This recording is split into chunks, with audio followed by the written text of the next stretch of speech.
Hello' everyone, অন্য এটা mini ব্লগলৈ আপোনালোক সকলোকে পুনৰবাৰ স্বাগতম জনাইছো। আৰু আজি ৰাতিপুৱাই উঠিছো মানে দৌৰিব, কিন্তু মোৰ ৰাতিপুৱাই উঠিব ইচ্ছা নাছিলে, কিন্তু ইহঁত দুটাই মানে মাতি লৈ আহিলে, তো সেইকাৰণে মানে আহি গলো। আৰু এতিয়া আহি পাই গলো আমাৰ কাষতে থকা চকটোলৈ, আৰু ধুনীয়াকে মানে খোজকাঢ়ি আহিছো, যিহেতু মানে আজি দৌৰিব ইচ্ছা নাই একেবাৰে। অকল আমি মানে ৰাতিপুৱাই দৌৰিব উঠা নাই, তো এইফালে বহুতখিনি মানুহ উঠিছে ফুৰিবলৈ, তো এইফালে ফিল্ডত দেখা পাইছে আপোনালোকে।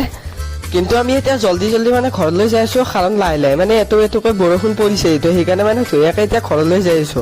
আৰু এতিয়া আহিও পালো ঘৰ, আৰু ঘৰত আহি কি মানে তো অলপমান মানে বস্তিৰ ফালে গলো, তো বস্তিৰ ডাল মানে গছ আছে, আপোনালোককো বাৰু দেখুৱাই আছো।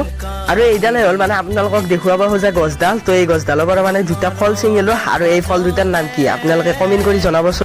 আৰু ফল দুটা লৈ কিনে মই মানে ধুনীয়াকে ঘৰলৈ উভতি আহিলো, আৰু ধুনীয়াকে ফল দুটা আনি কিনে চাউলত মানে তলত থৈ দিলো, চাউলৰ তলত, যিহেতু চাউলৰ তলত থলে এই ফল দুটা মানে সোনকালে পকি যায়। তো আজিৰ মিনি ব্লগটো ইমানেই আছিল। যদি ভাল পায় লাইক শ্বেয়াৰ সকলোখিনি কৰি দিব। আহিলে বাই।